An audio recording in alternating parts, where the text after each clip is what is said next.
The National Endowment for Democracy, a private non-profit organization funded by congressional appropriations to promote democratic institutions worldwide, provided grants to the National Iranian American Council during its early years, totaling $25,000 in 2002, 2005, and 2006.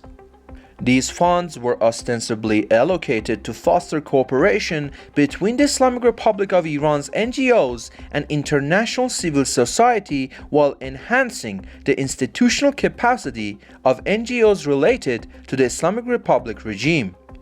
However, regime's NGOs receiving such support were required to operate under the Hamyaran Foundation, an umbrella organization directed by Mohammad Baqir Namazi, which has been described as a mechanism for monitoring and controlling NGOs on behalf of the Islamic Republic regime.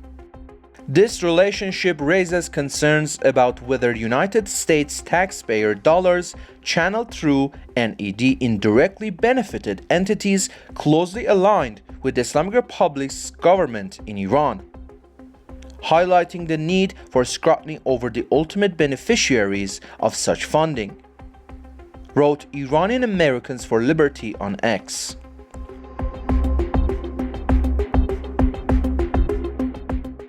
During summer, two teenage sisters, Elena and Elisa, died by suicide by jumping from the roof of a 19-story tower in Tehran. This incident, which occurred in the Shahid Beheshti Hakimiya residential area, once again highlighted the rising trend of suicides among adolescents in Iran. Initial investigations revealed that the sisters' residents of the building's 9th floor had previously attempted suicide but were stopped by the building's caretaker. The rising suicide rates in Iran, particularly among teenagers, are not only a serious warning for society but also a stark indicator of the government's failure to provide a safe and hopeful environment for the younger generation. Poverty, social pressures, cultural restrictions, and the lack of essential education on psychological and social issues all contribute to this alarming trend. In such circumstances, a government tasked with ensuring the well-being and tranquility of its citizens not only falls short of its responsibilities, but exacerbates the crisis with oppressive policies and inhumane responses. Instead of addressing root causes and fostering solutions, the state's actions further deepen societal despair and alienation, amplifying the underlying challenges.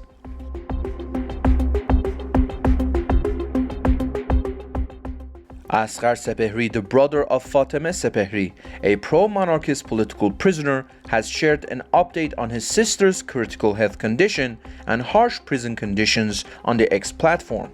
According to him, Fatemeh Sepehri, who requires quarterly checkups following heart surgery, was examined by a cardiac surgeon on December 25th. Due to severe pain in both hands, she was also seen by an orthopedic specialist on December 28th, who administered injections to alleviate the pain.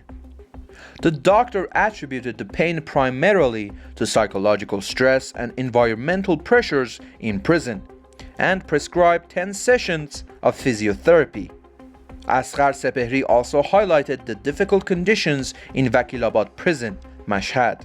He noted that in 2022, under the orders of Hadi Esmailzadegan, the head of Mashhad Central Prison, measures such as sealing windows and neglecting repairs to sanitary facilities have made life increasingly difficult for inmates.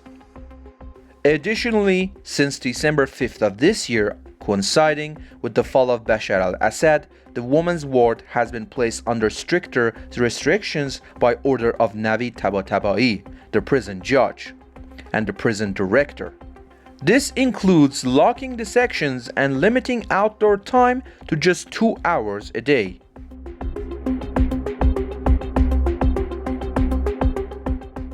Nazila Haydarzadeh, an 18-year-old woman who was 3 months pregnant, was murdered by her husband in the village of Anviq near Kharvana in East Azerbaijan province.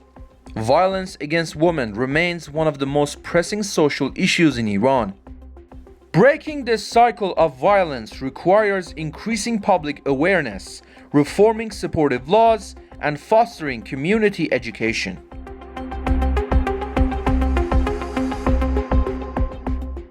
According to published reports, Kushan Pirzadeh, also known as Khaled Pirzadeh, a pro-monarchist political prisoner, has cut his neck veins in protest against being denied medical treatment and phone contact with his family.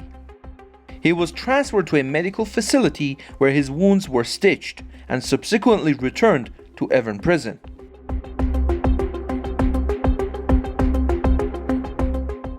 The Supreme Court has rejected the retrial request of Mehrdad Bakhtiari, a pro-monarchist political prisoner held in Karaj Central Prison, and the uncle of Puya Bakhtiari, a November 2019 protest victim. Mehrdad Bakhtiari was arrested on July 11, 2022 by security forces after releasing a video about the detention of Nahid Shirpishe, Puya Bakhtiari's mother, and sharing images of her home's broken lock. He was transferred to Rajai Shahr prison in Karaj but was released on bail on September 3rd of the same year. In early February 2023, the Karaj Revolutionary Court sentenced him to 1 year in prison for propaganda against the regime and 5 years for assembly and collusion against national security. The sentence also included a 2-year travel ban and 2 years of exile in Shahr Court. On August 7, 2024, he was arrested again to serve his sentence and transferred to Ward 15 of Karaj Central Prison.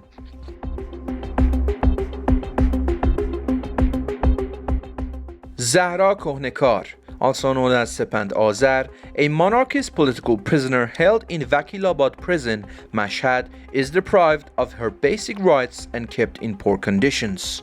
The 28-year-old has been sentenced to a total of 13 years and 9 months of imprisonment and a fine of 957,000 tomans across 2 separate cases. The charges against her include destruction and arson with explosive materials, insulting Islamic sanctities, encouraging, inciting, or threatening individuals to access or facilitate obscene content, engaging in propaganda against the regime in favor of opposition groups, insulting the supreme leader, and membership in a group formed within the country with the intent to disrupt national security.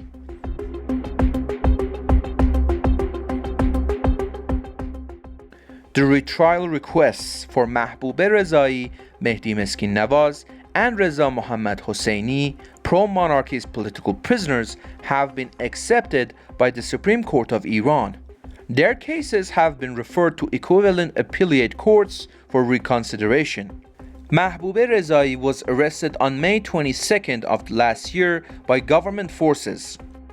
She was subsequently sentenced by Branch 36 of the Tehran Court of Appeals to a total of 19 years and 9 months imprisonment and an 8 million toman fine on charges of membership in groups opposing the regime to disrupt national security, collusion and assembly to commit crimes against national security, propaganda against the regime, insulting Islamic sanctities, and removing her hijab and displaying moral corruption on social media. Mehdi Meskin Nawaz was convicted last year on charges stemming from a case filed during his prior imprisonment.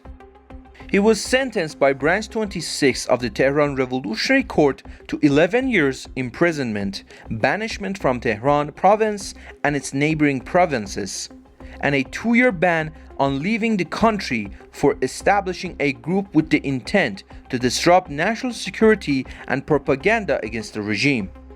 Reza Mohammad Hosseini was arrested at his residence last year by security forces of the Islamic Republic. In December of the same year, Branch 36 of the Tehran Court of Appeals sentenced him to 14 years and 6 months imprisonment and a fine for membership in groups opposing the regime to disrupt national security, collusion and assembly to commit crimes against national security, propaganda against the regime, and resisting law enforcement officers during their official duties.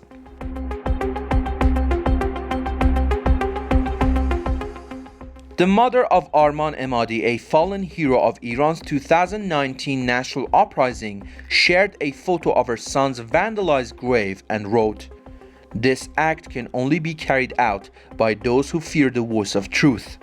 They break the stone with a thought that they can erase his name and memory from existence, but they do not realize that Arman lives on, not on that stone, but eternally in our hearts." This brutal act, part of the regime's broader policy to suppress and censor the memories of those who opposed the Islamic Republic, reflects the government's profound fear of keeping the memory of the nation's martyrs alive among the people.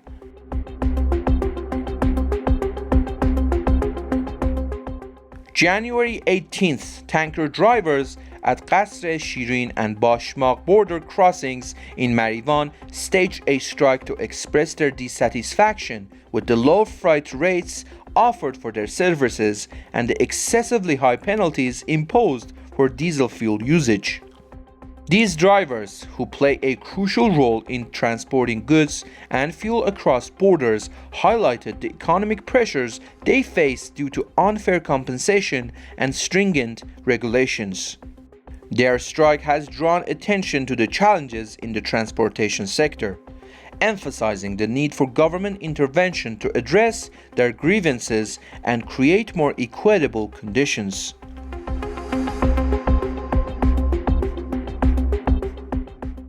Monday, January 13th, retirees and pensioners of Isfahan Steel Company held a protest rally and march demanding an increase in their pensions and expressing their satisfaction with poor living conditions. These protests reflected deep concerns of this group over the challenging economic situation and the lack of adequate attention from officials to their demands, highlighting the urgent need for serious measures to address their livelihood issues.